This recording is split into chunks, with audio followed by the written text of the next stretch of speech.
राधा कृष्ण का ध्यान करने से जीवन पवित्र होता है। मित्रों को, जिज्ञासुओं को, धर्म प्रेमियों को, ज्योतिष विज्ञान प्रेमियों को हर हर महादेव, बम बम भोले नमः शिवाय। मित्रों, सबसे पहले आज पहली बार आपसे विनम्र निवेदन कि इस वीडियो को अंत तक अवश्य देखें। ऐसा आज पहली बार हमारे द्वारा कहा जा रहा है। हमने कभी नहीं कहा। जो ज्ञान आज आपको मिलेगा वो शायद किसी के द्वारा ना मिला हो और किसी सामान्य पुस्तक में वो ज्ञान आपको उपलब्ध ना हो।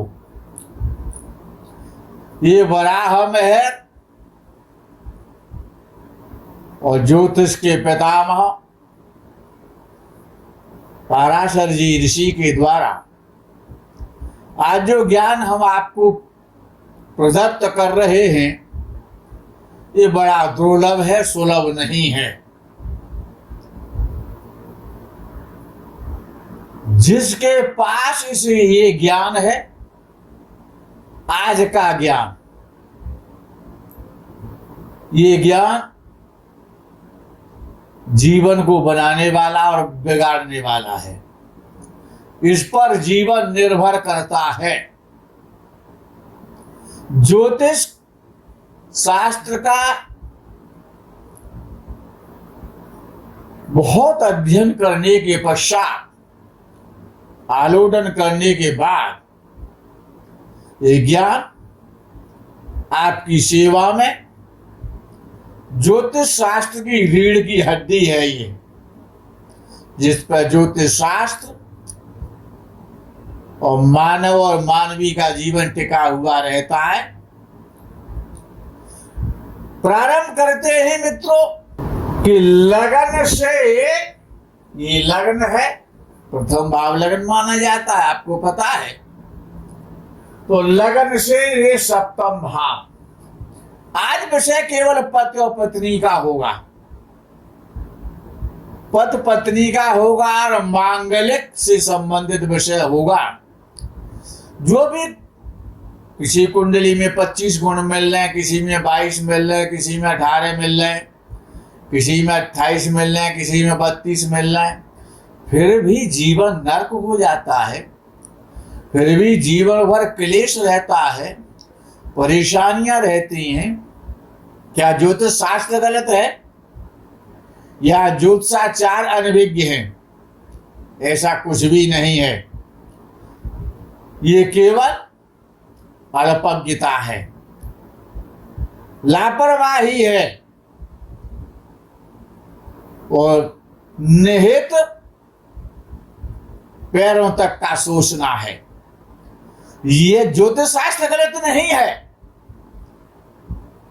यदि इस पर विचार पूर्वक जो मिलान आप कराते हैं, कंप्यूटर के द्वारा कराते हैं, पंचांग के द्वारा कराते हैं, ये जितने भी प्रकार से जो मिलान किया जाता है, वो वस्तुतः है जो ऋषि, जो परंपरा है, जो ज्योतिष शास्त्र की जो विधि है कुंडली मिलान की, उसका 50% भी और कोई मिलान नहीं करता है।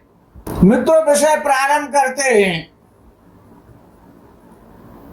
कि मिलान में क्या क्या देखना चाहिए। सामने वाले पक्ष के अनेकानेक क्वेश्चन होते हैं और जीवन का आधार कुंडली मिलान ही है। सारा जीवन इसी पर आधारित होता है और वो जीवन नरक हो जाता है। उसमें दोनों ही लापरवाही के पात्र हैं। कन्या पक्ष और वर पक्ष, और तीसरा पक्ष होता है जो कि संपूर्ण ज्ञान का सागर माना जाता है, जो ज्योतिषी होता है, जिसको ज्योतिषाचार कहते हैं। तो मित्रों, विषय आता है कि लोग पूछते हैं कि जब हमारी बच्ची की शादी हो जाएगी, हमारी बेटी की शादी हो जाएगी, तो उसका पति उसके पास रहेगा या उससे दूर रहेगा, या परदेश में रहेगा या देश में रहेगा? हमारी बेटी अपने पति के साथ रहेगी कि नहीं रहेगी? बहुत सीधा सा उसका आंसर है, देना चाहिए। केवल सप्तम भाव को देखना होता है। राशियां 3 प्रकार की होती हैं, चर राशि, स्थिर राशि और द्विस्वभाव राशि। यदि सप्तम भाव में और जब चर राशि होती है तो व्यक्ति अधिकतर परदेश में रहता है, विदेश में रहता है, बाहर रहता है, घर पर नहीं रहता है, अपने परिवार में नहीं रह पाता है। सीधा सा सिद्धांत है। यदि सप्तम भाव में चर राशि हो तो लगन से, और सप्तम भाव में अगर स्थिर राशि है, वृष राशि है, सिंह राशि है, या कुंभ राशि है, या वृश्चिक राशि है, ये स्थिर राशियां हैं। तो अगर लगन से सप्तम भाव में स्थिर राशि है, 2, 8, 5, 12, 5, 11, अगर ये नंबर इस भाव में है तो पति पत्नी साथ रहते हैं हमेशा, प्रायः साथ रहते हैं। 99% ऐसा देखने में, अनुभव में आता है। और दुस्वभाव राशि होती है तो 15 दिन कभी बाहर चले जाते हैं तो 10 दिन घर पे रहते हैं, कभी 20 दिन घर पे रहते हैं तो 10 दिन बाहर चले जाते हैं। यानी मिला जुला दुस्वभाव राशि का परिणाम होता है। मित्रों, आगे बढ़ते हैं कि यदि सप्तम भाव में सूर्य होता है तो विद्वानों ने कहा है, त्यक्तार के विधवा रे कृपापेक्षार चिरा प्रिया। लगन से यदि सप्तम भाव में सूर्य है तो या तो पति पत्नी में तलाक हो जाता है, या प्रायः झगड़ा होता है, प्रायः मतभेद रहते हैं, या एक दूसरे से अलग रहते हैं। और इसी भाव में यदि मंगल हो तो मंगल प्राय ऐसा देखा जाता है कि वैधव्य योग बनाता है। अब वो वैधव्य वो कब बनेगा? बहुत सारी कुंडलियां देखने में आती हैं कि सप्तम भाव में मंगल है और ऐसा कोई योग नहीं है, तो या तो बृहस्पति या शुक्र का उसमें कोई कारण बन जाता है, या जो वैधव्य का जो समय है सप्तम भाव में जब मंगल होता है तो किस अवस्था पर जाकर के और वो वियोग कराता है, वैधव्य योग देता है, इस पर विचार करना होता है। वो आगे के एपिसोड में आपको बताया जाएगा कि वो योग किस अवस्था पर जाकर के बन जाते हैं। मित्रों, इसी भाव में यदि शनि होता है तो विवाह विलंब से होता है, देरी से होता है, और विवाह होने के बहुत समय तक पति पत्नी से प्रेम नहीं करता है। पति पत्नी में आपस में मतभेद रहते हैं, चाहे वो भले ही एक साथ रहें, लेकिन काफी लंबे समय तक मत भिन्नता रहती है। पति का प्रेम पत्नी को प्राप्त नहीं होता है। ऐसा देखने में आता है।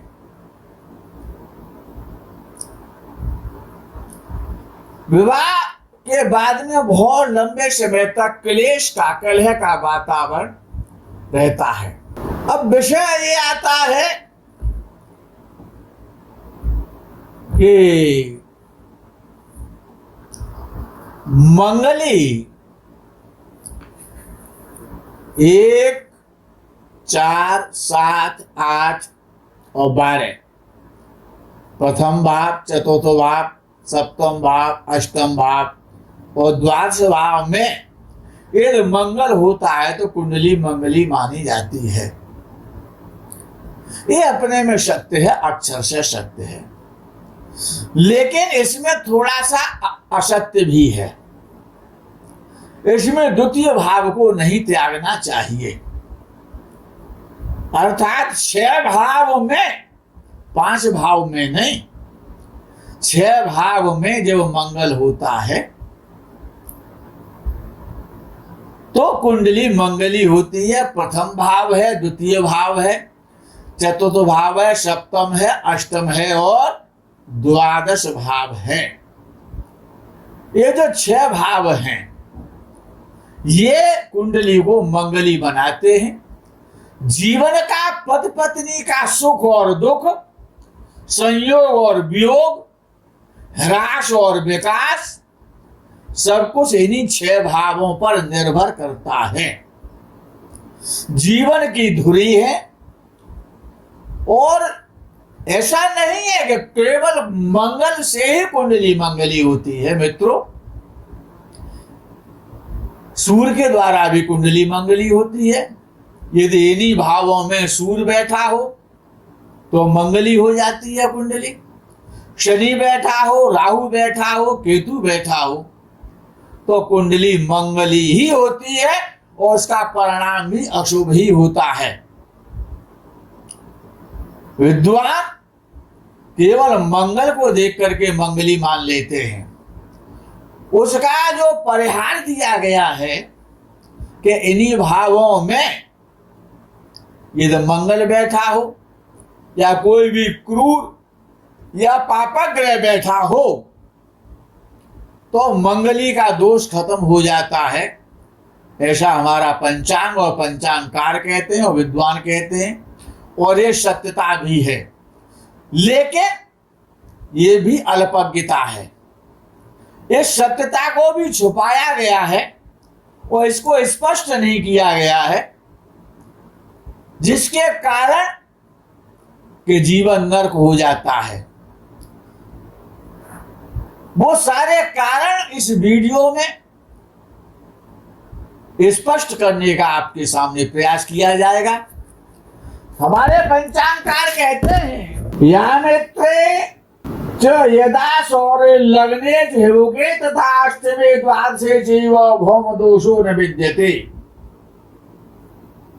ये हमारे पंचांगकारों ने कहा है।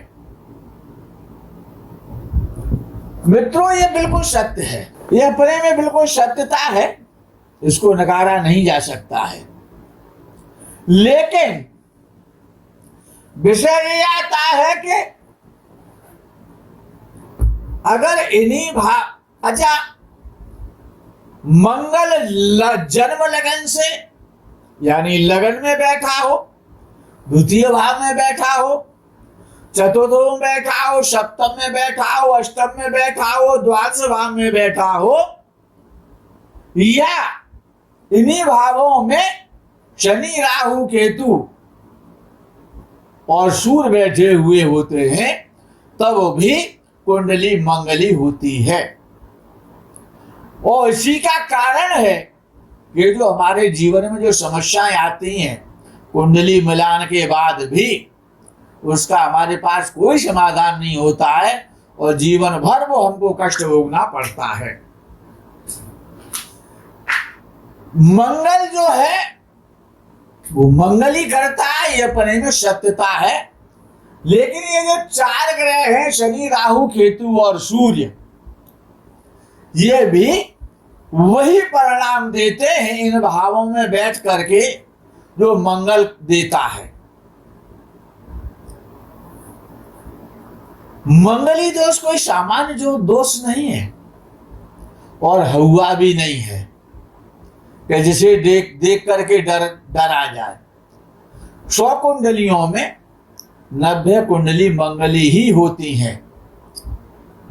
क्यों? शनि राहु मंगल सूर्य और केतु कहीं तो बैठेंगे कि नहीं बैठेंगे।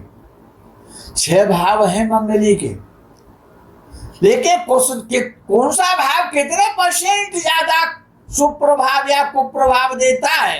ये जो 6 जो भाव हैं, ये भावों के आधार पर कुंडली मंगली होती है।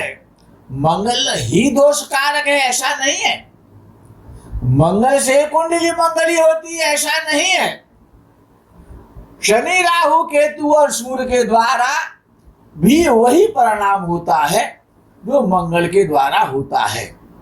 अब विषय ये आता है कि इन 6 भावों में 3 भाव सामान्यतः मंगली बनाते हैं और 3 भाव भयंकर रूप से मंगली बना देते हैं। जन्म लगन यानी प्रथम भाव, ये जो प्रथम भाव है जिसमें ये गोला बना हुआ है, क्रॉस वाला गोला जो बना हुआ है। सप्तम भाव जिसमें क्रॉस वाला गोला बना हुआ है और अष्टम भाव जिसमें क्रॉस वाला गोला बना हुआ है। 6 भावों में से प्रथम भाव, सप्तम भाव और अष्टम भाव, ये जो 3 भाव हैं, ये विशेष रूप से ज्यादा भयंकर मंगली बनाते हैं। जिस प्रकार से आप ऐसे समझ सकते हैं कि जब मूलों का दोष होता है, जब किसी बच्चे का जन्म होता है तो ये सोचा जाता है कि ये इसका जन्म मूल नक्षत्र में हुआ है, मूलों में पैदा हुआ है, तो इसका उपचार करना चाहिए। कैसे उपचार किया जाए? तो मूलों के नक्षत्र भी 6 ही हैं, जिसमें अश्विनी आता है, मघा आता है और रेवती आता है। ये 3 नक्षत्र कम खतरे वाले हैं और आश्लेषा और मूल और ज्येष्ठा ये भयंकर खतरनाक नक्षत्र हैं। ऐसे ही जैसे 6 नक्षत्रों के कारण कुंडली मूल नक्षत्र में मानी जाती है, तो किसी का जन्म इन 6 नक्षत्रों में से होता है, लेकिन 3 नक्षत्र सामान्य हैं और 3 नक्षत्र विशेष हैं। इसी प्रकार से मंगली होने में भी, और ये जो 6 भाव हैं, प्रथम भाव, द्वितीय भाव, चतुर्थ भाव, सप्तम और अष्टम और द्वादश, इन 6 भावों में प्रथम भाव, सप्तम भाव और अष्टम भाव ये सबसे ज्यादा भयंकर और खतरनाक हैं। यदि इन भावों में मंगल, सूर्य, शनि, राहु, केतु यदि बैठे हुए हैं तो उसका दुष्परिणाम तो भोगना ही पड़ेगा। यदि आपने मिलान नहीं किया तो जो मिलान करने का जो तरीका है वो गलत है। उसमें बहुत सारी चीजों को छोड़ दिया जाता है, उनको अनदेखा कर दिया जाता है। ऐसा नहीं होना चाहिए। किस किस प्रकार से और कुंडली मंगली होती है, किन किन एंगलों को हमको देखना चाहिए, किन किन चीजों को कुंडली मिलान के समय हमको उसमें रखना चाहिए। जिस आप किसी के जीवन का निर्णय कर रहे हैं, भावी जीवन का निर्णय कर रहे हैं, और एक एक नहीं 2-2 व्यक्तियों के जीवन का निर्णय कर रहे हैं। एक उसमें कन्या है और एक किसी का पुत्र है, उसका निर्णय इतना आसानी से कर दिया जाता है कि 28 गुण मिलना शादी कर लो, 25 गुण मिलना शादी कर लो। आपकी तो कोई जिम्मेवारी बनती है कि नहीं बनती है? तो विषय यहां आता है कि लग्न और सप्तम और अष्टम ये दिन में पापक ग्रह, क्रूर ग्रह बैठे हुए हैं, तो शनि राहु केतु ये पापक ग्रह कहलाते हैं और सूर्य मंगल ये क्रूर ग्रह कहलाते हैं। परिणाम कितना किसका कम ज्यादा है ये आपको सुनने को मिलेगा, परसेंटेज में निकाल के देंगे आज हम आपको। अब विषय ये आता है कि ग्रह की जो स्थितियां होती हैं कुंडली में, कोई ग्रह उच्च राशि में होता है, कोई ग्रह मूल त्रिकोण राशि में होता है, कोई ग्रह कभी स्वराशि में होता है, अधिमित्र राशि में होता है, मित्र राशि में होता है, सम राशि में भी होता है, नीच राशि में होता है, शत्रु राशि में होता है, अधिशत्रु राशि में होता है। ये जो 9 अवस्थाएं जो ग्रह की होती हैं, 10वीं कोई अवस्था नहीं होती है। ग्रह 9 हैं तो 9 ही अवस्थाएं हैं, उनकी याद रखना। 9 ग्रहों की 9 अवस्थाएं, 10वीं कोई अवस्था होती ही नहीं है।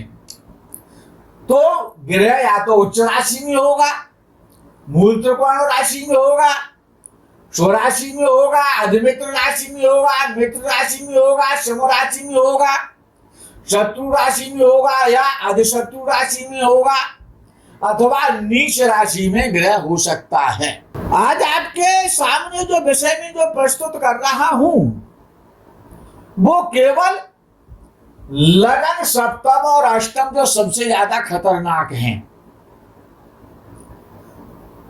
यद्यपि कुंडली मंगली जो होती है, जो मंगली दोष लगता है, जो जीवन में कठिनाइयां आती हैं पति पत्नी के मध्य में, किसी के संतान नहीं हो रही है, किसी का तलाक हो रहा है, कोई जेल में पड़ा है, किसी की पत्नी मर गई है, दोनों में रोज युद्ध हो रहा है, किसी के यहाँ बर्तन फोड़े जा रहे हैं।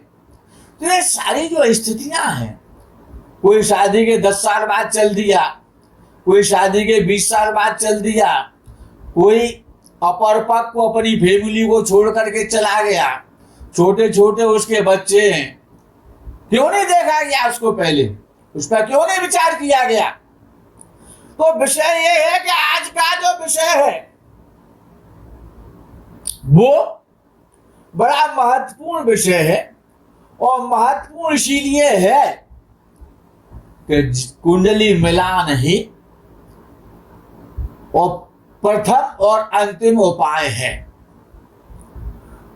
तो जब अब ये आपके सामने कुछ अंक लिखे हुए हैं, ग्रह लिखे हुए हैं और राशियां लिखी हुई हैं, मित्रों याद रखना, ये जो मंगल है, पहले मंगल को ही ले लेते हैं जिसको हौवा समझा जाता है।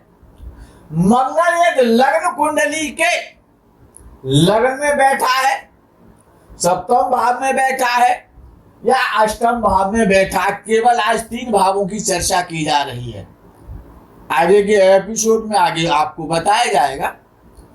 और मंगल उच्च राशि में बैठा है, मंगल अपनी उच्च राशि में बैठा है या इन्हीं भावों में, प्रथम, सप्तम और अष्टम भाव में। ये शनि यदि उच्च राशि में बैठा है, राहु यदि अपनी उच्च राशि में बैठा है, केतु यदि अपनी उच्च राशि में बैठा है, या सूर्य अपनी उच्च राशि में बैठा है, इन 3 भावों में से प्रथम, सप्तम और अष्टम, ये केवल उच्च राशि के ग्रहों के पॉइंट लिखे गए हैं। ये नेगेटिव पॉइंट हैं, पॉजिटिव नहीं है। ये आपके सामने जो पॉइंट लिखे गए हैं ये सभी नेगेटिव पॉइंट हैं। ऐसे इनको परसेंटेज आप कह सकते हैं, प्रतिशत कह सकते हैं। यानी कि मंगल उच्च राशि का होकर के प्रथम और सप्तम और अष्टम भाव में बैठता है तो 144% माइनस करता है, 100% नहीं, 144% वो माइनस अपना प्रभाव देता है, क्योंकि उच्च का ग्रह है ना, बड़ा पावरफुल हो जाता है। एक तो इन भावों में बैठ करके मंगल ही कर रहा है, वो भी उच्च का हो जाए तो उसकी पावर कितनी बढ़ जाएगी। इनमें शनि, राहु, केतु और सूर्य यदि शनि इसी भाव में उच्च राशि का 1, 7, 8 में बैठता है तो 96% मंगली बना देता है। और इन्हीं भावों में राहु बैठता है तो वो भी 96% मंगली बनाता है। और इन्हीं भावों में केतु बैठता है उच्च राशि का होकर के, बात उच्च राशि की हो रही है, तो वो 96% मंगली बना देता है। यानी सबसे जो खतरनाक हो जाता है वो उच्च का मंगल हो जाता है इन्हीं भावों में जाकर के, 1, 7 और 8 में 144% वो मंगली बनाता है इन भावों में। यदि मंगल बैठा हुआ है तो सबसे ज्यादा डेंजर कुंडली हो जाएगी। यदि इन्हीं भावों में इनमें से कोई सा भी ग्रह बैठा और उच्च का है 1, 7, 8 में, तो ये परसेंटेज से मंगली बनाएगा। सूर्य 48% मंगली बनाता है, यानी सबसे कम बनाता है। क्यों? सूर्य रजोगुणी भी है और सतोगुणी भी है, इसीलिए उसकी परसेंटेज मंगली बनाने में कम हो जाती है। और यही ग्रह जो ये 5 ग्रह हैं, 1, 7, 8 की केवल चर्चा हो रही है मित्रों, याद रखना, बार बार नहीं कहूंगा। तो अगर मूल त्रिकोण राशि में यदि मंगल बैठा है तो 108% मंगली बनाएगा। और शनि और राहु और केतु इन्हीं भावों में परिमूल त्रिकोण राशि में बैठे हैं तो वो 72 यानी 72% कुंडली को मंगली बनाएंगे मूल त्रिकोण राशि में। और सूर्य इन्हीं भावों में अगर मूल त्रिकोण राशि में बैठा है तो सूर्य की मूल त्रिकोण राशि आपको पता है कि सिंह राशि उसकी मूल त्रिकोण राशि है, तो वो 36% और कुंडली को मंगली बनाएगा। मूल त्रिकोण राशि के अंश भी होते हैं, वो आपको हमने पहले बताए हैं। यदि यही मंगल या ये जो 4 ग्रह शनि राहु केतु सूर्य है इन्हीं 1, 7 और 8 भावों में जब बैठते हैं तो अपनी राशि में यदि बैठे हैं तो मंगल 96% मंगली बनाएगा स्वराशि में। और शनि राहु केतु 64, 64 और 64% इन्हीं भावों में बैठ करके मंगली बनाएंगे। स्वराशि में उनकी अशुभ करने की शक्ति कम होती जाएगी। और सूर्य इन्हीं भावों में स्वराशि में बैठा है, स्वराशि के अंश होते हैं वो सिंह राशि ही है, लेकिन उसमें अंश के आधार पर मूल त्रिकोण भी हो जाता है और उसकी स्वराशि भी हो जाती है, तो वो 32% बनाता है। अब ये जो ग्रह है, अगर मंगल, शनि, राहु, केतु और सूर्य अपनी अधिमित्र राशि में 1, 7, 8 में बैठे हैं, चाहे वो पुरुष की कुंडली है चाहे वो कन्या की कुंडली है, तो मंगल 36% मंगली बनाएगा, शनि 24% मंगली बनाएगा, राहु केतु भी 24% मंगली बनाएंगे। और सूर्य अधिमित्र राशि में बैठा है तो वो 12% मंगली बनाएगा, यानी 12% निगेटिव फल देगा इन भावों के लिए।